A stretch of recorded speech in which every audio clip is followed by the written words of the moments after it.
share videonya ya. Welcome to my channel. Selamat datang di Shadowbox CLP yang membahas hal yang berkaitan dengan edukasi.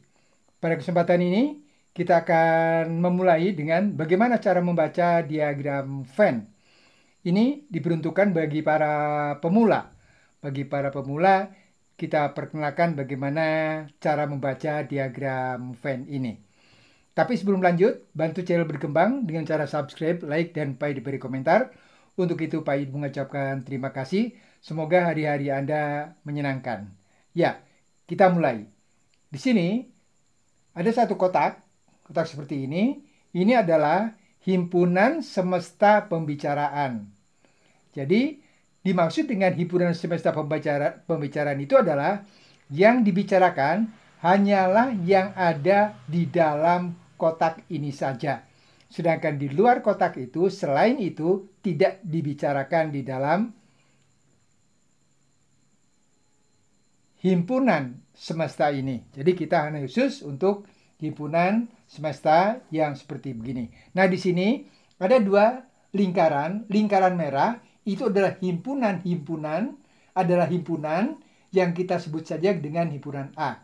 Kemudian di sini ada lingkaran yang hitam, kita beri nama saja himpunan B. Nah, sekarang kita lihat di sini bahwa antara himpunan A dengan himpunan B itu saling menindih atau saling beririsan, istilahnya seperti begitu. Nah, sekarang kita akan dapat untuk menentukan siapa-siapa saja yang menjadi anggota himpunan A dan anggota himpunan B, atau yang bukan anggota A dan bukan juga anggota himpunan B. Begitu. Jadi di sini dari melihat gambar ini bahwa himpunan A itu adalah himpunan yang unsur-unsurnya 1, kemudian 2, dan 3. Jadi ini himpunan A itu unsur-unsurnya adalah 1, 2, 3. Begitu. Kemudian bagaimana dengan himpunan B? Himpunan B, ya, kita mulai. Himpunan B itu adalah unsur-unsurnya ya semua yang berada pada lingkaran yang hitam ini, yaitu 3, 4, dan 5, ya. Jadi 3, 4, dan 5. Itulah unsur-unsur himpunan B. Jadi kita ulang, himpunan A adalah 1, 2, 3, himpunan B adalah 3, 4, dan 5. Nah, sekarang untuk ini 3. 3 oleh karena juga dimiliki oleh himpunan A dan juga dimiliki oleh himpunan B, maka dinotasikan sebagai A irisan B. Nah, seperti begini notasinya. A irisan B. A irisan B-nya itu yang mana? Yaitu himpunan yang unsurnya itu 3. Unsurnya itu 3. Jadi, irisan antara A dan B ialah 3 karena 3 ini dimiliki oleh himpunan A dan juga 3 ini juga dimiliki oleh himpunan B. Nah, begitu ya. Ya. Nah, sekarang bagaimana kalau ini? Himpunan yang berada di A dan himpunan yang berada di B. Itu kita notasikan sebagai A gabungan B. Nah, seperti begitu ya. Ini adalah notasi atau simbol dari A gabungan B. Jadi, yang mana yang A gabungan B?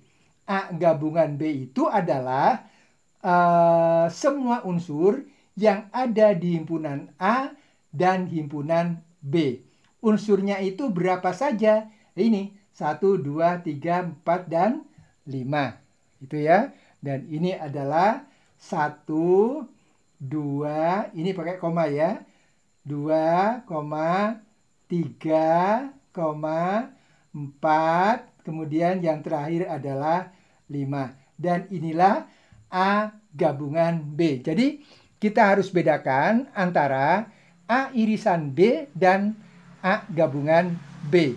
Kalau A irisan B itu notasinya seperti begini, menghadap ke bawah mangkuknya. Kalau gabungan itu mangkuknya menghadap ke atas. Nah, kalau irisan itu adalah yang dimiliki oleh himpunan A dan juga dimiliki oleh himpunan B pada diagram ini.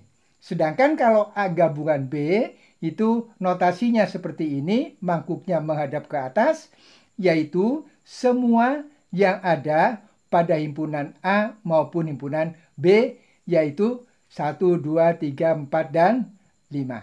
Nah, mudah kan? Nah, sekarang bagaimana dengan 6? 6 ini tidak termasuk pada himpunan A dan tidak termasuk pula pada himpunan B. Gitu ya. Nah, jadi ya biarkan saja 6 ini seperti begini. Karena sekarang begini.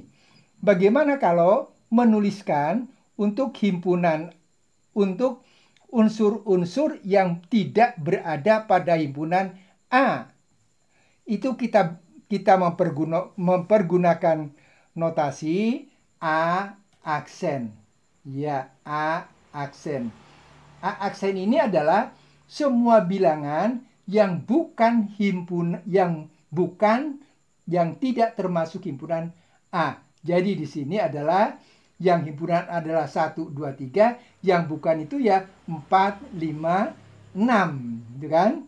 4, kemudian 5 dan 6. Ini yang bukan. Kemudian bagaimana kalau yang bukan B?